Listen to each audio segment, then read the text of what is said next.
Welcome to Frost and Sullivan's Growth Podcast. In each episode, we take a deeper look at transformative shifts shaping global ecosystems, from industry megatrends and technology innovation to evolving customer expectations. Today, we're exploring the move from speed-centric connectivity to intelligence-driven networking, transformation, and new opportunities in enterprise wireless services. This unpacks where the next wave of opportunity is unfolding and what it means for future-ready businesses. What if your wireless network didn't just connect devices, but actually made decisions? For decades, wireless networks have been invisible utilities. You turned them on, expected speed, and hoped for reliability.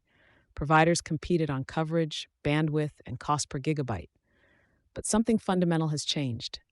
Today's enterprises don't just want connectivity, they want control, intelligence, and outcomes. They want networks that can prioritize a robotic arm over a video stream, reroute traffic during congestion, and adapt in real time to business needs. This is the shift from speed-centric connectivity to intelligence-driven networking. Think of it this way. Earlier, networks were highways. Now they're becoming air traffic control systems, constantly analyzing, prioritizing, and optimizing. Private 5G, secure fixed wireless access, programmable APIs, and real-time observability are no longer futuristic concepts.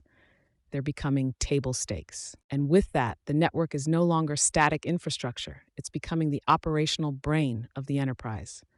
Are you equipped to identify new opportunities in network and connectivity technologies amid this transformation? This transformation isn't just about better technology, it's about breaking point pressure. Enterprises have digitized everything. Factories, logistics hubs, campuses, hospitals, each now filled with sensors, machines, and autonomous systems. We're talking about real-time robotics, AI-driven analytics, autonomous vehicles, mission-critical workflows. And here's the problem. Traditional networks were never designed for this level of complexity. They treated connectivity as something adjacent to operations. But now, connectivity is the operation.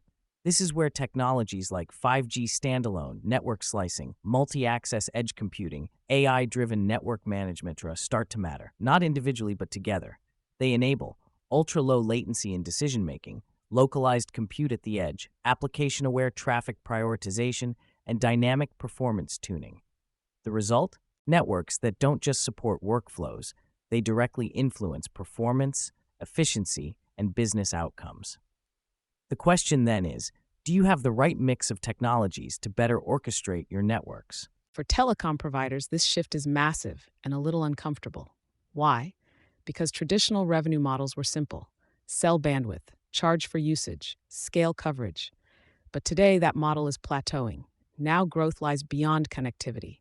Think along the lines of managed services, AI-driven analytics, integrated security and trust solutions, and vertical-specific connectivity offerings for different industries. At the same time, another change is underway. Enterprise environments are becoming more distributed, more mobile, and less dependent on fixed infrastructure, which is why wireless is stepping into roles previously owned by wireline.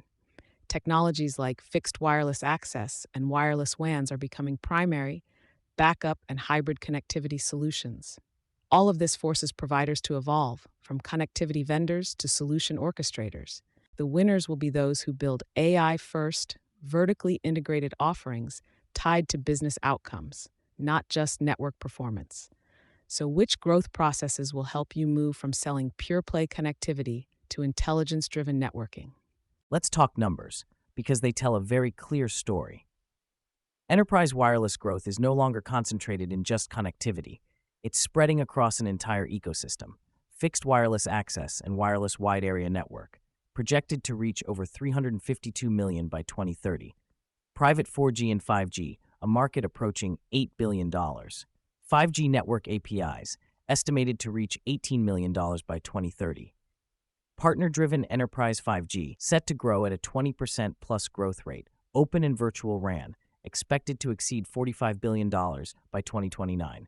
Mobile advertising, crossing $800 billion by 2030. What does this mean? Wireless is no longer a single market. It's becoming a platform economy.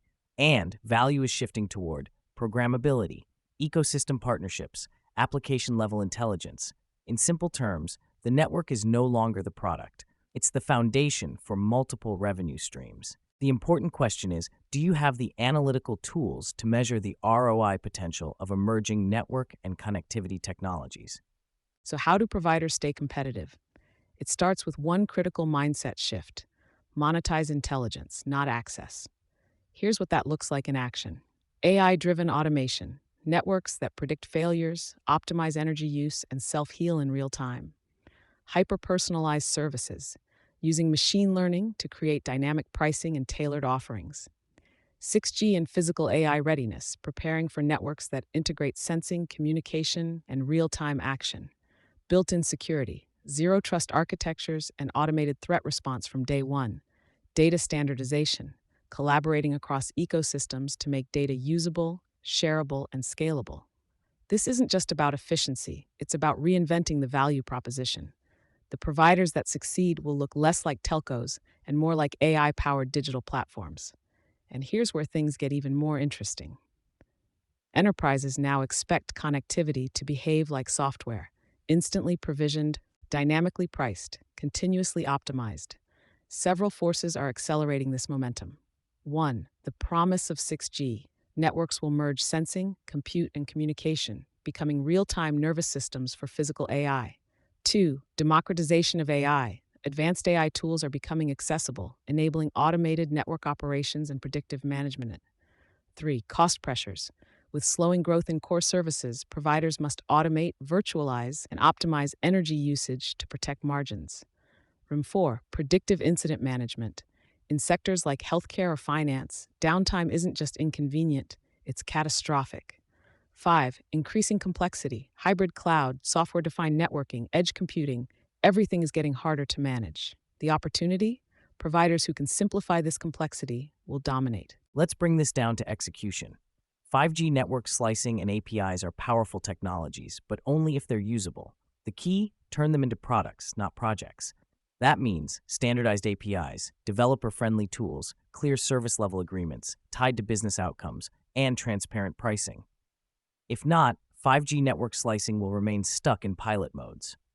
Another example is Open and Virtual RAN. Done right, it enables multi-vendor ecosystems, faster innovation, adaptive network behavior.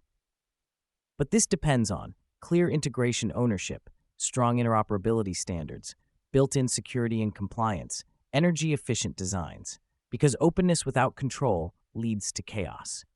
At the end of the day, success won't come from adopting every new technology. It will come from executing the right ones the right way. So, how will your teams decide which wireless solution providers to partner with? That's all for today. Thanks for joining us on Frost & Sullivan's Growth Podcast. For access to our research, competitive benchmarking, and best practice frameworks, head over to frost.com or email hello@frost.com. We'll be back soon with more to help you stay clear-headed and growth-ready.